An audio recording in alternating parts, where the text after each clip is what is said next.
इन 12 नियमों का पालन करने वाला पुरुष महापुरुष कहलाता है। जो बाबा भी बता रहे हैं 12 नियम। पहला, हम किसी भी परिस्थिति में झूठ न बोले, सत्य भाषण करें। ये अपने जीवन में होना चाहिए। सत्य आचरण बड़ा कठिन है भाई, पर सत्य भाषण भी कहीं कहीं बंधन कारक हो जाता है, नरक प्राप्ति का हेतु हो जाता है। जैसे कुछ लोग वध करने वाले कुछ पशुओं को, तो वो पशु जाकर ऐसे छुप गए, तो एक सत्यवादी बैठे हुए थे, तो उन्होंने कहा कि वो अमुक पशु, वो कहा वो उनका वध कर दिया, तो उनको नरक की प्राप्ति हुई। किसी की प्राण रक्षा के लिए सत्य वही है कि उसके प्राण बचा दिए जाए, पूरा झूठ बोल जाओ, वही सत्य है। महाभारत में जब प्रसंग चल रहा था तब था, किसी की बिटिया का ब्याह हो रहा हो, अगर तुम्हारे वचन से उसका ब्याह टूट जाता है तो तुम अपराधी मानो। तुमसे कोई पूछे बिटिया के बड़ी सुशील सज्जन देवी है, भैया हम उसके सद्गुणों का वर्णन करें, भगवान उसको सब मंगल विधान करेंगे। किसी का ब्याह हो रहा हो या किसी की मृत्यु का अवसर हो, किसी का अहित अगर आपके सत्य बोलने से होता है तो वो सत्य आपका सत्य नहीं है। हितकर मृदु, मृदु हो, हितकर हो और लाभदायक हो, ऐसा वचन बोले। बहुत सत्यवादी में भी नहीं, हम सच्चे बोलेंगे और कड़वा बोले तो ठीक नहीं है। बोले जो हमने देखा वही बोलेंगे, तो तुमने देखा क्या? सत्य को देखा क्या? सत्य तो श्री भगवान है, असत संसार है। असत्य देख करके तुम सत्य भाषण करना चाहते हो, सत्य नहीं है। सत्य को समझना होगा। दूसरा, दम। दम जानते हो किसे कहते हैं? इंद्रियों का दमन करना। यहां दम का तात्पर्य है इंद्रियां जो विषयों की तरफ जाते हैं उनका दमन करना। इंद्रियों का दमन करना दम कहलाता है। दम का मतलब है इंद्रियां जो विषयों में जाती हैं उनको वहीं दमन कर देना और विषय भोगने ना देना, इंद्रियों पर विजय प्राप्त करना दम कहलाता है। और दूसरा शम। सम माने चित्त को निरंतर प्रभु में रखना। सम है प्रभु और विषम है संसार। जीत विषम संसार कीर्ति जग विस्तर है। इस संसार पर विजय प्राप्त करने के लिए चित्त को भगवान में निरंतर लगाना, वासुदेव भगवान में चित्त का समाहित हो जाना, ये सम कहते हैं। और तप, नियम पालन करने के लिए जो कष्ट मिलता है उसे सह जाना। जैसे अब ये जो जागने का कष्ट है, जो काम क्रोध आदि के आवेश ऐसे आते हैं उनको जलन करके, ये सब तपस्या होती। एक एक सेकंड का हिसाब होगा भैया।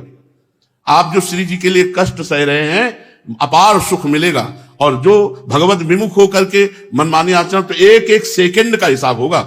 ऐसा नहीं है कि कोई देख नहीं रहा, तुम शुभ कर्म कर रहे हो पता नहीं फल मिलेगा कि नहीं, भजन कर रहे हो फल मिलेगा कि नहीं, एकांत में रो रहे हो फल मिलेगा कि नहीं, या तुम अधर्माचरण कर रहे हो फल मिलेगा कि नहीं।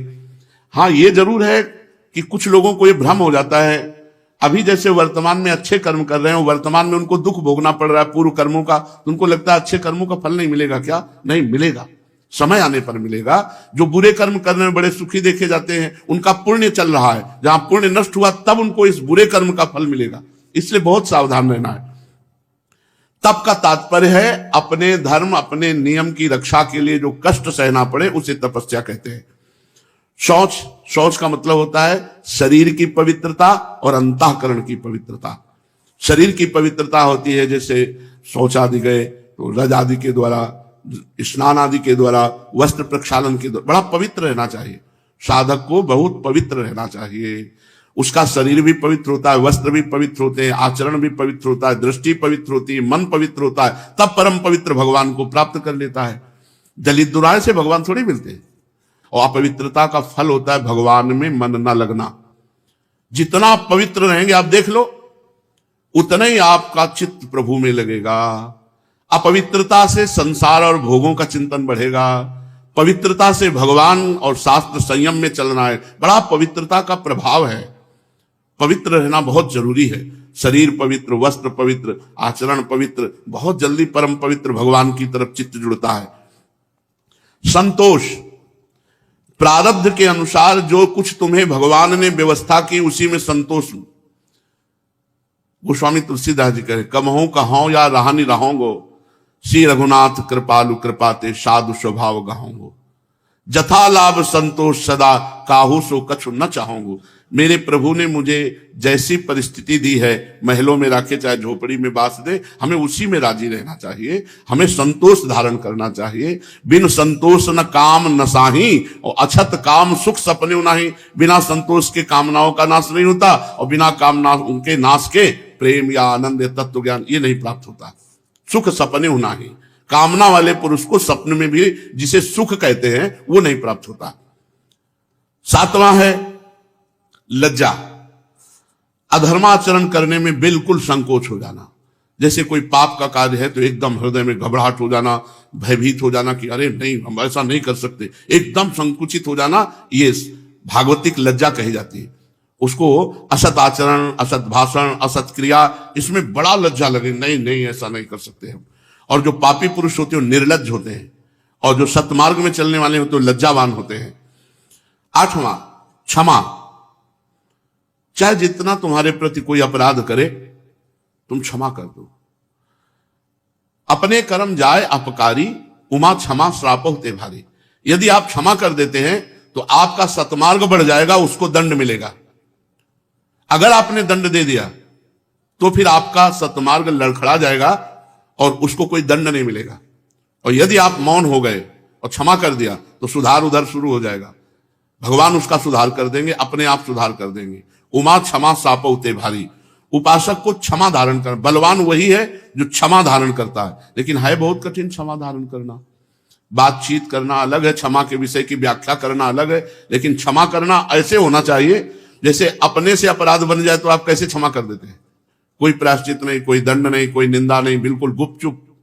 ऐसे ही आपको कोई गाली दे दे, अपमान कर दे, निंदा कर दे, कोई मतलब नहीं, ठीक है, आनंदित रहो, प्रसन्न रहो, भगवान तुम्हें स्वस्थ रखे, तुम्हारी बुद्धि को स्वस्थ रखे, यह है भक्ति की अभिलाषा। आर्जव, सरल व्यवहार, सरल भाव। सरल भाव जो मन में वही वाणी में वही शरीर में, बिल्कुल छुपाव, बनावटी, दंभ, ये सब भक्त में नहीं होता, ये महापुरुषों में नहीं होता। तो आर्जव सरल स्वभाव न मन कुटिलाई, संत सरल चित जगत हित जान स्वभाव सने, बाल विनय सुन करि कृपा राम चरण रत्न। संतों का क्या स्वभाव, सरल स्वभाव न मन कुटिलाई। बिल्कुल जैसा बाह्य वैसे प्राय दो चेहरे आदमी के होते हैं। समाज में एक चेहरा होता है, एक एकांत का चेहरा होता है। एकांत का चेहरा बहुत गंदा होता है, तो हमें अपना एकांत जीवन पवित्र रखना चाहिए। हमारा सरलता का मतलब वाणी से मीठा मीठा बोल दिया नहीं, सरलता का तात्पर्य बनावटी मधुरता नहीं है, स्वाभाविक सरलता है। हृदय से जो है वही वाणी में है, वही आचरण में। हृदय में कुछ और है, वाणी में कुछ और है। सरल कहते हैं कि आपकी जबान भले कड़क हो लेकिन हृदय, ये ब्रजवासियों में मिलेगा। जबान में हेला शब्द होगा, ऐसा लगेगा कि अब हेलना, और हृदय के बड़े निर्मल मिलेंगे। ये हमने ब्रजवासियों को देखा जो भगवान के निज जन है। तो इसीलिए जो संत जन होते हैं भगवान के निज जन है। तो संत सरल चित जगत हित जान स्वभाव सने, इनका स्वभाव, इनका सने, साधुते होए न कारजहारी।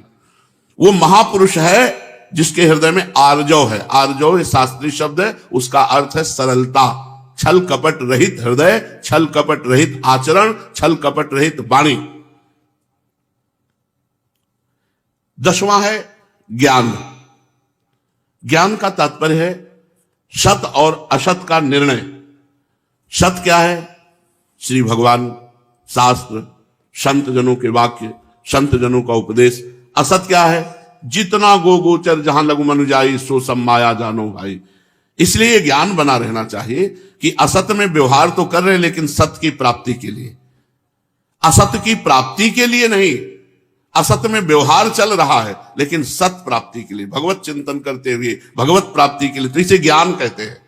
हमारा लक्ष्य भगवत प्राप्ति है, पर हमारा शरीर असत है, संसार असत है, व्यवहार असत में ही करना है। तो ऐसे व्यवहार करना है जैसे थोड़ी देर के लिए कोई 2000 रुपए में 2 घंटे के लिए राजा बनता है नाटक में, और रानी बनता है। तो रानी बनने वाला और राजा बनने वाला नाटक मंच पे तो बहुत वैसे प्यार दिखाएगा, लेकिन नाटक मंच के पीछे कोई मतलब नहीं, क्योंकि वो जानता है 2000 में तुम राजा बने, 2000 में हम रानी बने, ना तू राजा है हमारा, ना हम तेरी रानी है। बस ऐसे ही व्यवहार में हमें नाटक करना है, पति पुत्र परिवार। और ज्ञान में ना कोई पति है ना कोई पुत्र है, सब भगवत स्वरूप है, सब में एक ही आत्म तत्व भगवान विराजमान है। 11वां, दया। ये बहुत बढ़िया मीठा शब्द लगता है और होना चाहिए सबके जीवन में दया, पर सावधानी के साथ। दया बिना साधु कसाई, उड़िया बाबा के ही वचन है। और दया करी तो आफत आई। दया कौन सी होगी जो आफत नहीं आने देगी, और दया कौन सी होगी जिनमें आफत आ जाएगी? वह दया जिसमें भगवान का विस्मरण हो जाए वो आपको फंसा देगी। और वह दया, दया का उल्टा करो, याद।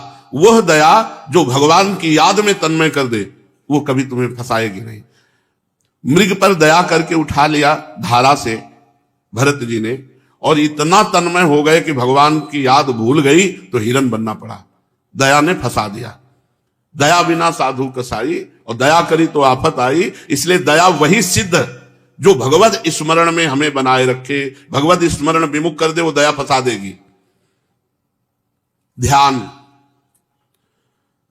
ध्यान भगवान के नाम का, भगवान के रूप का, भगवान की लीला कथाओं का चिंतन, ये ध्यान के अंतर्गत आता है।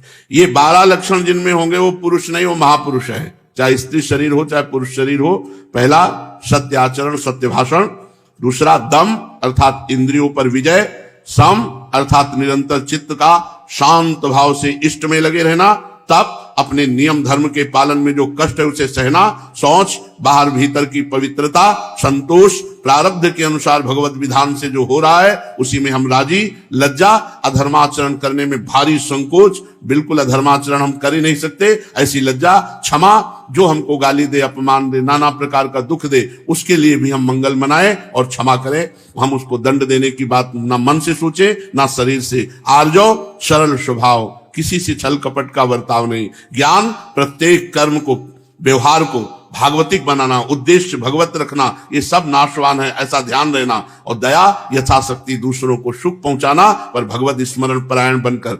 ध्यान निरंतर भगवान के नाम का, रूप का, लीला का, कथा का चिंतन, यही भगवान के चरणारविंद की प्राप्ति। और वो महापुरुष कहा जाता है जिसमें 12 लक्षण होते हैं।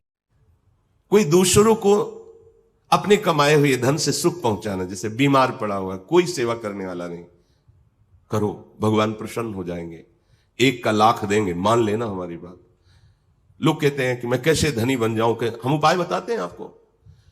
अगर आप किसी भी अनाथ, गरीब, असहाय, चाहे वो पशु पक्षी मनुष्य कोई भी हो, आप इसकी सेवा का व्रत ईमानदारी से ले लीजिए। गौ सेवा, साधु सेवा, ऐसे जन जिनको, तो आप देख लीजिए आपका धन कैसे बढ़ता है। पर 2 दिन में ना देखिएगा, दीर्घ काल तक कीजिए और आप ऐसे धनी बन जाएंगे कि आप तृप्त हो जाएंगे। आपका हृदय कहेगा कि अब कछुनाथ न चाहिए मोरे, लौकिक पारलौकिक सब सुख मिल जाएंगे। पर दिशा हमारी गलत हो गई। धनी बनना चाहते हैं लेकिन दूसरों को लूट के, दूसरों को दुख पहुंचा के, दूसरों की हिंसा करके, ये कोई धन कमाने का, सुखी होने का तरीका है? दूसरे के पुत्र का अपहरण कर लिया। अपने पुत्र को सुख पहुंचाने के लिए धन चाहिए, अपने मन को, अपने तन को सुख पहुंच, सर्वनाश हो जाएगा। समय का इंतजार करो।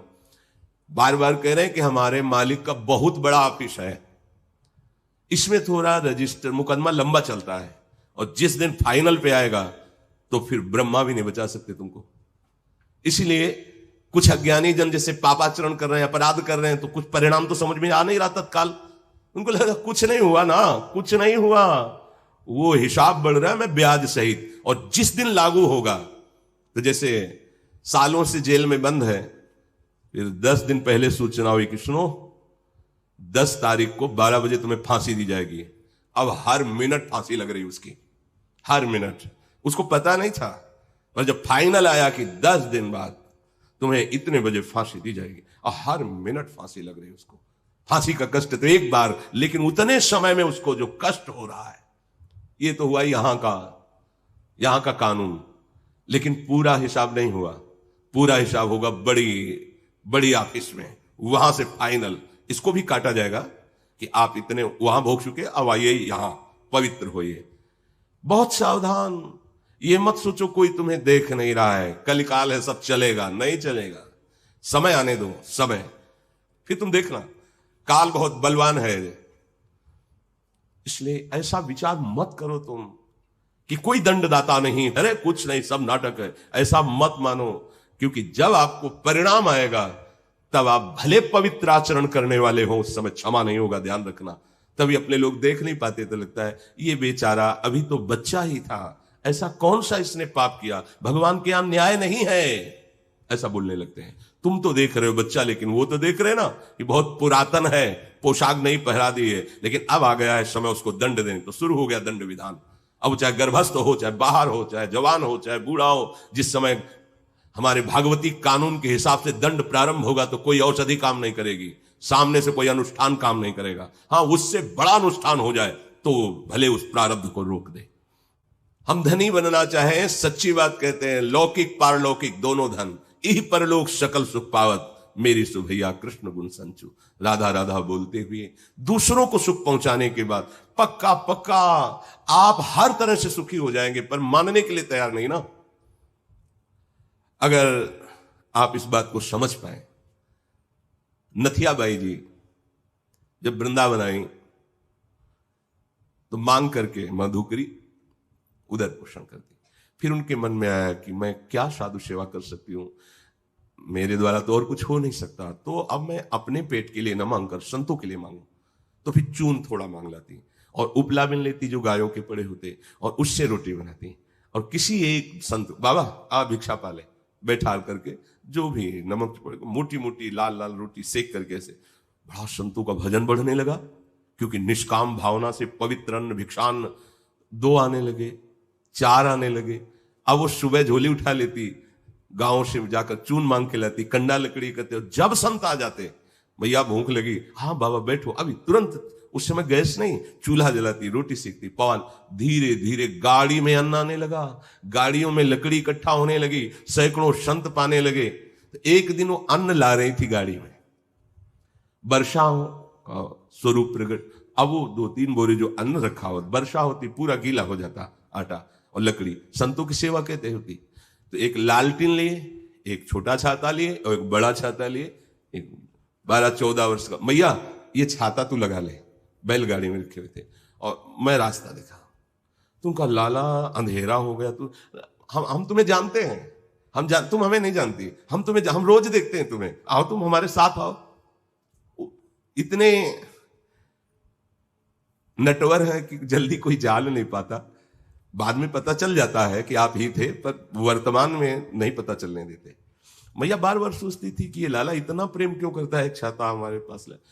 जब कुटिया गई, वहां कुटिया तक पहुंचा लाला छाता ले। जब दूसरे दिन श्रृंगार में बिहारी जी के दर्शन करने गए तो उनको दिखाई दे रहा है छाता लिए लालटेन। वो कहा, अरे मैं तो जान ही नहीं पाई, तू गया था। बिहारी जी, तू काय के लिए? संत सेवा के लिए। सेवा कुंज के इधर अब भी उनकी कुटिया बनी हुई, पूज्य श्री नथियाबाई जी। परम धन मिल गए बिहारी जी, अन्य कोई साधना नहीं, संतों की सेवा। तुम दूसरों की सेवा की भावना करो। जब अखिल कोटि ब्रह्मांडों का ईश्वर तुम्हारी सेवा के लिए तैयार हो गया तो धन की क्या बात है। पारसमणि मिल जाए तो 1-2 किलो सोना की क्या हो, तो पहाड़ बना सकते हो सोने का। जब अखिल कोटि ब्रह्मांडों की रचना करने वाला तुम्हारा हो गया तो तुम किस बात से अतृप्त रह सकते हो। सकल सुख पावत मेरी सुभैया कृष्ण, भुगते दे न जाचहि, खुद आनंद लो, दूसरों को आनंद प्रदान करो। मांगना नहीं पड़ेगा। पर वो सोच गलत हो गई।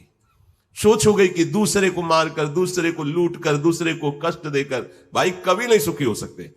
अगर तुमने किसी के आंसू और खून से पैसे कमाए हैं तो तुम्हारा परिवार भी आंसू डालेगा, और तुम्हें देखना पड़ेगा वो दिन जो तुमने सोचा भी नहीं है। दैन्य होके चलो, धर्म से चलो। मान लो मेरी बात, खंडहर हो गए बड़े बड़े चक्रवर्ती सम्राटों के, जहां जय जयकार गूंजती थी, वहां कबूतर हकते हैं। ये संसार परिवर्तनशील है, तुम केवल आए हो सत्कर्म करने के लिए, भगवत प्राप्ति के लिए। चूक मत करो।